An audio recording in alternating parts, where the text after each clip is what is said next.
Jadi dalam hidup ini mari kita saling menyayangi, saling menghormati, sebab torang semua basudara. Torang semua basudara. Maka kita saling menyayangi, saling menghormati satu sama lain. Hadirin wal hadirat, jamaah takziah yang sangat saya muliakan. Alhamdulillah segala puji bagi Allah pada sore hari yang penuh berkah ini. Alhamdulillah tadi sempat hujan berkah, tapi sekarang sudah berhenti. Dan Alhamdulillah kita dapat menghadiri undangan dari keluarga besar. Insya Allah kehadiran kita semua ini, kita membahagiakan keluarga, menggembirakan keluarga. Insya Allah siapapun yang menggembirakan satu orang, siapapun yang menolong satu orang, yang membahagiakan satu orang, maka malaikat di langit sana mendoakan kita semua. Maka kita semua ini bersyukur, kita semua termasuk orang-orang yang baik. Sebab kita semua mendatangi tempat yang baik, kita berbuat baik, maka kita termasuk orang-orang yang baik. Kemudian yang kedua, majelis ini, ya, kegiatan ini, kegiatan yang diberkahi oleh Tuhan. Sebab kegiatan ini berisi doa, berisi ayat-ayat suci Al-Quran, berisi zikir, berisi thalabul ilmi, mau'idhah hasanah. Maka majelis ini kata Rasulullah disebut Raudhatul Jannah, taman surga. Maka kita semua di sini ini insya Allah sebelum kita pulang, insya Allah kita mendapatkan keberkahan, mendapatkan maghfirah, ampunan dari Allah Subhanahu wa Ta'ala. Alhamdulillah kita semua di penghujung tahun ini, alhamdulillah masih sehat-sehat semua. Kita bersyukur Allah masih berikan kita kesempatan hidup. Sebab orang yang sudah meninggal dunia itu sudah tidak bisa memiliki kesempatan lagi. Kita semua yang masih diberikan kesempatan hidup ini, mari kita syukuri. Mari kita betul-betul menjadi pribadi yang betul-betul memperbanyak bekal untuk menghadap kepada Tuhan yang Maha Kuasa. Dan hadirin sekalian, ukuran kebahagiaan, ukuran orang yang bahagia itu kata Rasulullah, yang penting diberikan kesehatan oleh Tuhan, masih bisa beraktivitas, kemudian masih ada persediaan makanan sampai sore. Jadi Bapak Ibu sekalian, ternyata orang yang bahagia itu kata Rasulullah, yang penting masih diberikan kesehatan. Biar cuma batuk sedikit, flu sedikit, yang penting masih bisa beraktivitas. Kemudian masih bisa kumpul dengan keluarga, masih ada makanan di rumah. Itu kata Rasulullah, itulah orang yang bahagia, orang yang sudah menggenggam dunia. Maka hadirin sekalian, mari kita selalu bersyukur atas segala nikmat yang Allah berikan kepada kita. Sebab Allah memberikan nikmat kepada kita itu sangat luar biasa banyaknya hadirin sekalian. Sehingga Allah berjanji, la in syakartum la azidannakum. Barang siapa yang pandai bersyukur, pandai berterima kasih, pandai menghitung-hitung kebaikan Allah, mengingat semua kebaikan Tuhan ini, maka akan terus ditambah oleh Allah. Allah berfirman di surat Ar-Rahman, kulla yaumin huwa fi sya'an. Kulla yaumin huwa fi sya'an. Itu artinya apa Ibu-ibu sekalian? Allah berfirman, sesungguhnya Allah Tuhan kita itu mengurus semua makhluk, semua manusia diurus setiap detik oleh Tuhan. Bayangkan, Tuhan kita Allah mengurus kita setiap detik, memberi kita nikmat setiap detik. Buktinya apa Pak Ustadz? Coba ibu-ibu sekalian tarik nafas. Alhamdulillah, ini nikmat yang luar biasa. Setiap detik Allah berikan kita nafas, oksigen, detak jantung kita masih normal. Alhamdulillah, badan kita masih bisa bergerak. Banyak saudara-saudara kita yang sakit, kita bersyukur masih banyak orang-orang gelandangan di jalan, tidak punya rumah, tidak bisa makan. Pokoknya kita disuruh bersyukur terus, nikmat Tuhan sangat banyak sekali. Sehingga Allah mengulang 31 kali, bayangkan. Dalam surat Ar-Rahman itu Allah mengulang 31 kali, hampir 50% dalam satu surat itu. Fa bi ayyi ala'i rabbikuma tukadziban. Wahai hambaku, coba renungkan, fikirkan, nikmat Tuhan yang mana lagi yang kalian lupakan. Jadi kita wajib bersyukur hadirin sekalian. Kita harus malu kepada Allah. Tuhan memberikan kita banyak sekali nikmat. Kalau pepatah anak-anak kita bilang itu, air susu jangan dibalas dengan air toba. Jangan seperti itu. Kebaikan Tuhan yang diberikan kepada kita ini, ayo kita syukuri. Syukur ya Allah, saya masih bisa berzikir, masih bisa ke masjid, masih bisa ke gereja. Ini nikmat yang sangat luar biasa. Ya, zikir yang kita baca tadi, la ilaha illallah, itu zikir yang sangat luar biasa. Itu zikir la ilaha illallah kalau ditulis di tisu, ditimbang dengan bumi, langit dan seisinya, lebih berat itu kalimat la ilaha illallah. Maka kita diberikan kesempatan untuk banyak-banyak berzikir, istighfar, banyak baca la ilaha illallah. Ini nikmat yang sangat besar hadirin sekalian. Maka mari cara kita bersyukur kepada Allah Tuhan kita itu dengan kita menjadi hamba yang bertakwa. Hamba yang bertakwa itu bagaimana Pak Ustaz? Allah berfirman, ya ayyuhalladzina amanu taqullaha haqqa tuqatih wa la tamutunna illa wa antum muslimun. Wahai hamba-hambaku yang memiliki iman, wahai orang-orang yang mengaku ada iman di dalam hatinya, bertakwalah kepada Allah itu dengan sungguh-sungguh, dengan serius. Beragamalah kamu dengan sungguh-sungguh. Jangan setengah hati, jangan pilih-pilih. Allah memerintahkan kita sholat, jangan pilih-pilih. Zuhur tidak sholat, asar tidak sholat, maghrib tidak sholat, isya tidak sholat, subuh tidak sholat. Ini berarti tidak serius dalam beragama. Masya Allah. Nanti kalau meninggal baru disolatkan. Sholat ini kewajiban hadirin sekalian. Jadi bertakwa itu kita disuruh sungguh-sungguh. Hari ini harus lebih baik daripada hari kemarin. Tambah hari terus tambah baik. Ini akhir tahun. Kita kunci tahun ini, kita mohon ampun kepada Allah. Tahun depan harus lebih baik daripada tahun ini. Nah itu orang yang bertakwa itu begitu. Tambah hari terus tambah baik, tambah baik terus, sehingga meninggal husnul khotimah. Itu orang yang beruntung. Kepada suami tambah baik bu, ibu-ibu dengan suami tambah baik lah, terus tambah baik ya. Orang yang bertakwa, orang yang bersyukur itu selalu melihat kebaikan suami, selalu melihat itu kelebihan-kelebihan suami, yang buruk-buruk, yang kekurangan diperkecil bu, dihilangkan.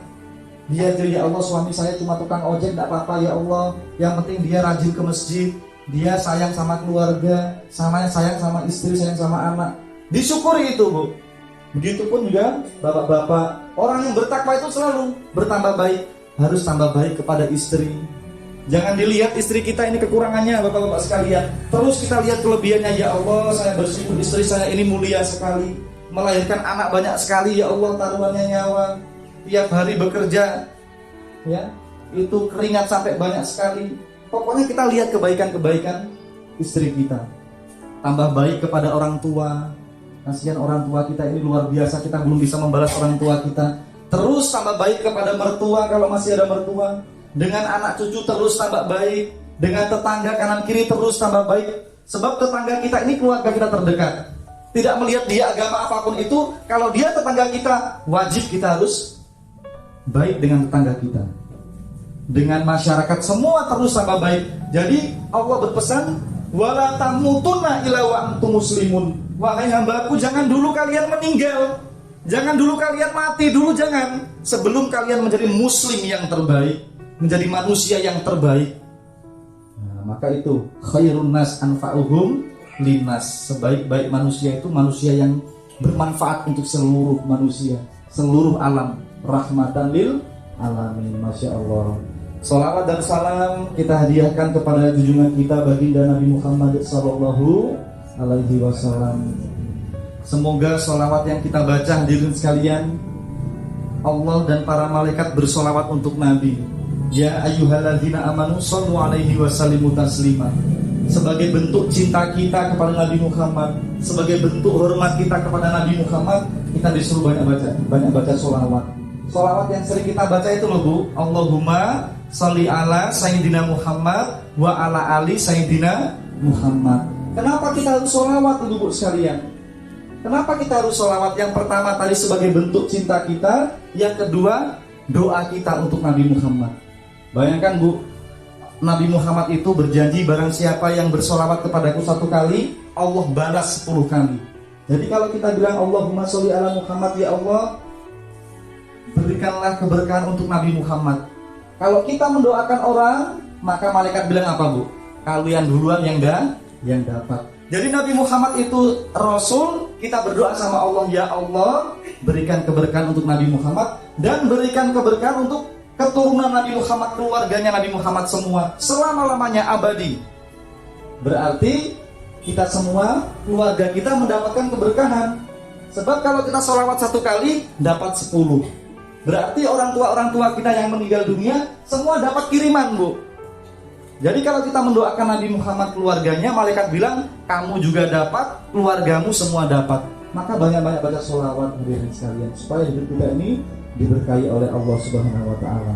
Pada kesempatan kali ini hadirin sekalian, subhanallah, kita semua berkumpul bermuajahah dalam rangka kita ini mengenang 7 harinya almarhum Bapak Andika, Pak ya. Bapak Andika yang kurang lebih umurnya 40 tahun, Pak ya. 40 tahunan dipanggil oleh Allah Tuhan kita yang Maha Kuasa. Ternyata kematian ini misteri, Ibu sekalian ya. Kematian ini misteri. Ternyata tidak hanya orang tua-tua yang meninggal. Ada orang yang umurnya masih muda juga meninggal. Ada yang masih kecil, masih SD meninggal. Ada yang bayi meninggal. Ada yang belum lahir digugurkan. Bayangkan gitu. Jadi kalau kita perhatikan kematian ini siklusnya mirip pohon kelapa, Pak. Pohon kelapa itu juga seperti itu. Pohon kelapa. Nah ini tersambung di butut ini. Jadi pohon kelapa itu ada yang masih bunga jatuh, ada yang masih kecil gugur, ada yang masih muda diambil, ada yang tua tidak jatuh-jatuh. Itulah siklus kehidupan, siklus kematian. Jadi hati-hati, kita semua ini calon-calon jenazah, calon-calon mayit. Suatu saat mau tidak mau kita semua akan dipanggil oleh Allah. Dan ingat, syarat kematian tidak lihat usia, tidak lihat kapan dan di mana. Pokoknya kalau sudah jatah kita itu dipanggil oleh Allah, harus siap. Masya Allah. Jadi kematian ini luar biasa hadirin sekalian. Kematian ini mengingatkan kita semua yang masih hidup. Semua harta kita tinggalkan, semua yang kita cintai kita tinggalkan. Di dalam kubur itu hadirin sekalian sudah tidak ada hiburan lagi. Kalau sekarang ibu-ibu masih sering pegang HP ya, nonton YouTube, nonton TikTok, pokoknya tiap hari itu beli kuota. Kalau di dalam kubur sudah tidak ada lagi, Bu. Tidak ada lagi. Ya, itulah kematian. Kematian ini peringatan yang nyata bagi kita semua. Maka mari dalam hidup ini kita betul-betul mempersiapkan bekal. Allah Subhanahu wa taala berfirman, "Allazi khalaqal maut wal hayat liyabluwakum ayyukum ahsanu amala." Sesungguhnya Allah Tuhan kita itu mengadakan kematian, mengadakan kehidupan. Allah hanya menguji kita semua yang masih hidup. Kita semua yang punya akal ini disuruh merenung, disuruh berpikir. Ini tentang kematian. Dan Allah ingin menguji di antara kita semua ini siapa yang paling baik amalnya, siapa yang paling bertakwa, siapa yang paling baik prestasinya, siapa yang paling harum namanya, siapa yang paling baik, pokoknya semuanya. Jadi ujian hidup itu seperti itu, Bu. Kita semua berlomba-lomba. Ini kehidupan kematian, ini ujian. Kita dipilih oleh Allah siapa di antara kita ini orang yang paling baik. Allah tidak melihat kita ini siapa yang paling kaya, siapa yang paling ganteng, siapa yang paling hebat. Tidak. Yang dilihat Allah adalah orang yang paling bertakwa, orang yang paling baik amalnya. Maka hadirin sekalian, mari kita semua ini pasti mati.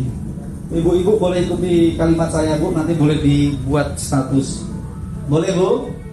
Kita pasti mati. 1, 2, 3. Kita pasti mati. Tapi ikuti. Tapi usahakan mesin pencetak pahala tidak pernah berhenti. Mesin pencetak pahala tidak pernah berhenti. Kita semua pasti akan mati jamaah sekalian. Tapi usahakan ada mesin pencetak pahala, tidak pernah berhenti. Hidup kita pasti berakhir. Mau tidak mau hidup kita pasti akan berakhir. Tapi usahakan ada sumber pahala yang terus mengalir. Sumber pahala terus mengalir. Itu kenapa di surat Yasin Allah berfirman, "Inna nahnu nuhyil mauta wa naktubu ma qaddamu wa atharohum." Sesungguhnya Allah menghidupkan nama-namanya orang yang mati. Jadi orang yang mati tadi dihidupkan namanya dengan apa? Disebutkan kebaikan-kebaikannya, disebutkan peninggalan-peninggalannya. Itu orang yang hebat. Kenapa di pepatah anak-anak kita, gajah mati meninggalkan gading, manusia mati meninggalkan nama? Memang benar itu jamaah sekalian. Jadi orang yang meninggal ketika disebut kebaikannya, itu namanya hidup terus. Namanya hidup terus. Dia dimuliakan oleh Tuhan. Sebab apa? Namanya disebut, namanya harum.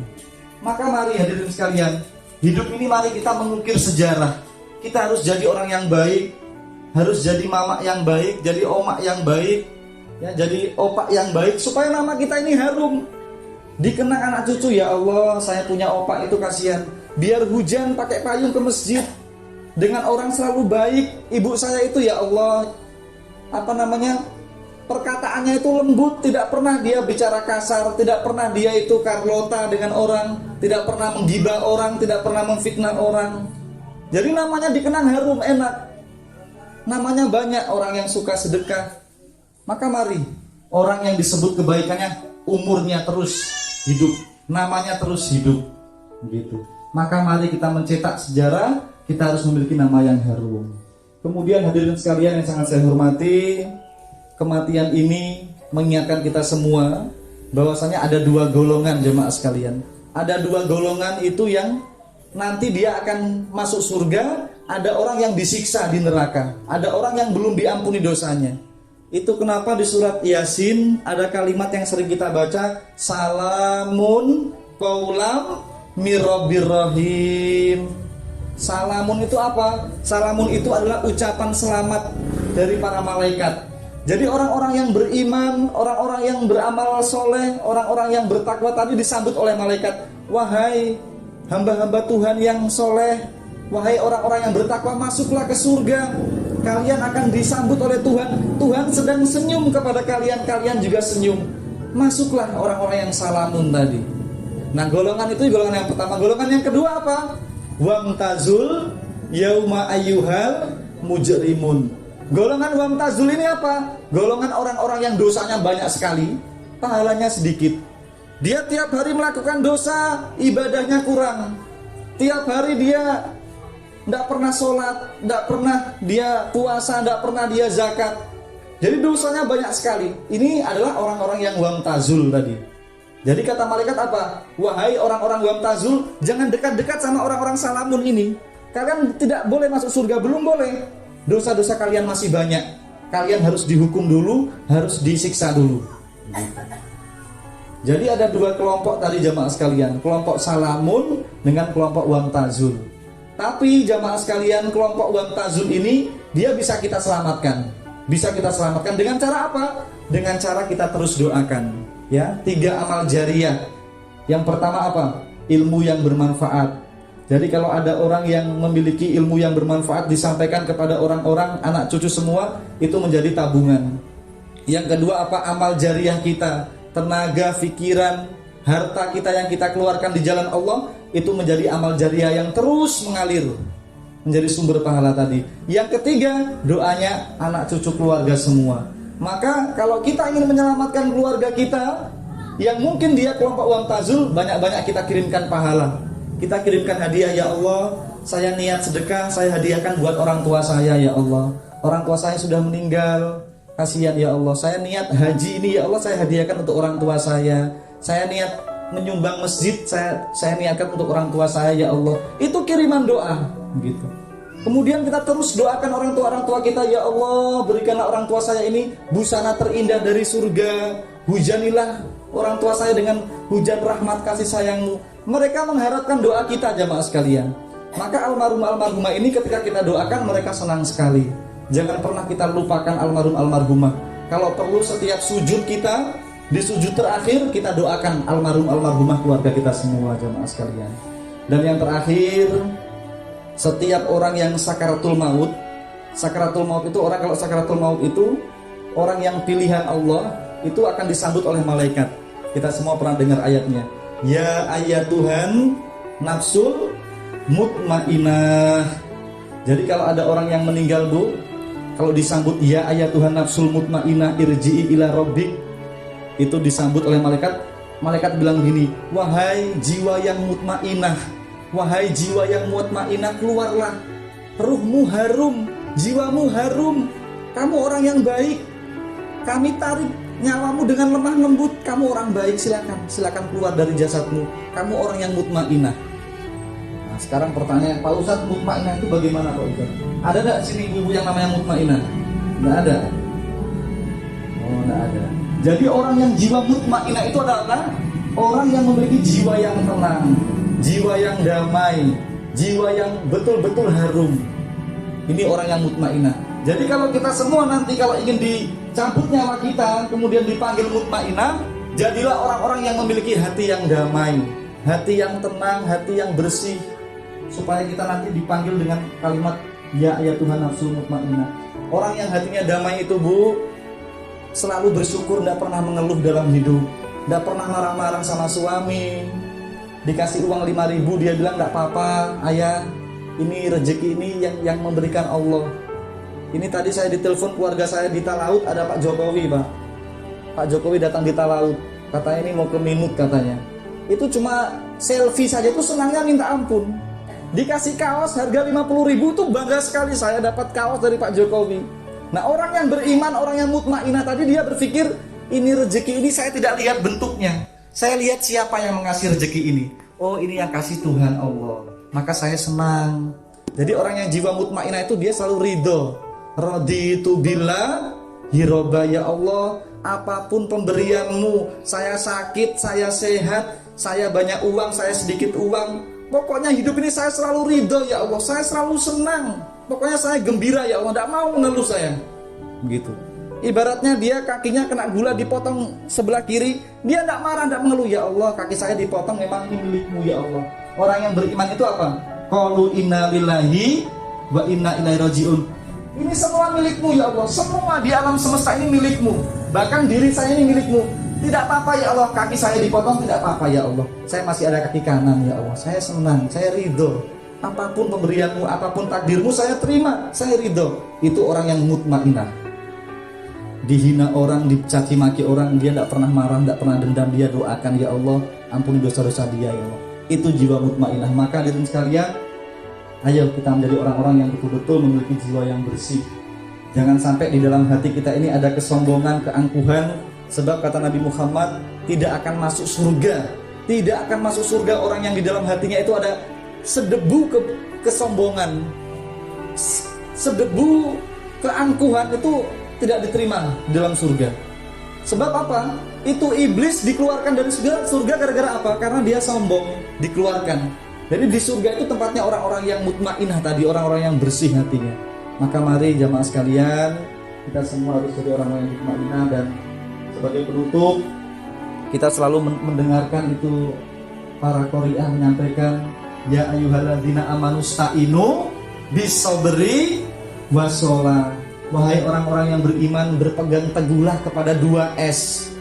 Kalau kita semua pegang teguh ini 2S, hidup kita akan selamat, hidup kita akan bahagia, hidup kita akan sukses. 2S itu apa ibu-ibu sekalian? Sholat dan sabar, atau sabar dan sholat. Sabar ini, pokoknya Bu, sabar ini tidak melihat waktu. Kalau sholat kan ada waktunya. Sabar ini setiap saat, setiap waktu kita harus selalu sabar dalam hidup ini, Bu, ya. Sebab apa? Allah berfirman di dalam ayat selanjutnya, semua manusia, tidak melihat dia orang baik, orang buruk, apakah dia seorang nabi sekalipun, semuanya saya berikan ujian. Jadi semua manusia ini diberikan ujian oleh Tuhan. Nabi pun diberikan ujian. Maka berpegang teguhlah dengan 2S tadi, sabar dan sholat. Bu, jangankan kita loh Bu, Nabi itu diberikan ujian sakit. Nabi Ayub itu bayangkan, hartanya habis, anak-anaknya semua yang hebat-hebat itu meninggal, istrinya pergi meninggalkan beliau. Nabi Ayub itu loh, sampai sakit kulit, bertahun-tahun sakit kulit, beliau tidak pernah mengeluh, selalu bersabar sama Tuhan, selalu berdoa. Bayangkan itu nabi-nabi, apalagi cuma kita. Ujiannya apa saja disebutkan di ayat selanjutnya, wal khauf wal ju'. Ujiannya kan banyak itu. Kita semua diberikan ujian ketakutan. Ibu-ibu takut enggak kalau anaknya diculik orang? Takut. Ibu-ibu takut kalau rumahnya kebakaran. Kita semuanya memiliki rasa ketakutan. Diberikan ujian kekurangan harta ekonomi, diberikan ujian rumah tangga, pokoknya ujian, semua ujian. Sampai orang yang meninggal pun itu diberikan ujian. Maka kata Allah, berpegang teguhlah dengan 2S tadi, sabar dan sholat. Jangan tinggalkan sholat jamaah sekalian. Sebab di ayat apa Nabi Muhammad pernah bersabda, di dalam kubur itu ada ular sangat berbisa, namanya apa itu Pak Ustaz? Sujaul akro, ya. Ya, di dalam kubur ada ular berbisa, Sujaul akro namanya, melilit semua orang berdosa karena tak pernah sholat isya. Pernah sholat. Ada lagi itu ya. Jadi itu pokoknya sholat ini sangat besar sekali jemaah sekalian. Jadi orang yang meninggalkan sholat itu di dalam kubur itu kulit dan dagingnya dipukul, dihancurkan gara-gara tidak sholat. Maka jangan pernah tinggalkan sholat. Jangan pernah tinggalkan sholat. Mungkin hanya ini yang bisa saya sampaikan. Kurang lebihnya mohon maaf jemaah sekalian. Yang muda ini tidak menggurui, tidak menceramai bapak-bapak sekalian, ibu-ibu sekalian. Saya menceramai diri saya pribadi. Sebab saya ini masih muda, masih banyak belajar, tidak menggurui, tidak merasa paling pintar. Tapi kita semua dalam Al-Quran disebutkan memiliki satu tanggung jawab, satu kewajiban. Watawasau bil haq, watawasau bis sabr. Saling mengingatkan, saling mendoakan dalam kebaikan, dalam kesabaran. Maka mari kita menjaga kebersamaan, menjaga kerukunan. Mari kita betul-betul menjadi orang yang bertakwa, mempersiapkan amal kita semua, bekal kita ketika kita dipanggil oleh Allah Subhanahu wa taala. Demikian. Boleh Pak Imam? Insya Allah nanti kita boleh silaturahmi lagi. Kebetulan saya tadi belum memperkenalkan diri Pak Jufri. Saya penghulu di KUA Kecamatan Air Tembaga. Saya di sini baru 4 bulan lebih. Jadi saya masih banyak belajar, masih harus banyak bergaul. Tugas saya ini sebagai penghulu di Kementerian Agama harus melayani semua masyarakat. Harus bisa menjadi penengah, tidak boleh menjadi provokator, tidak boleh menjadi orang yang memicu, tidak boleh. Itu kalau Kementerian Agama itu harus betul-betul merangkul semua, ya. Kita harus betul-betul menjadi umat yang tadi saling baku-baku sayang, baku-baku mengerti, karena orang semua basudara. Demikian, mohon maaf apabila ada tutur kata saya yang salah.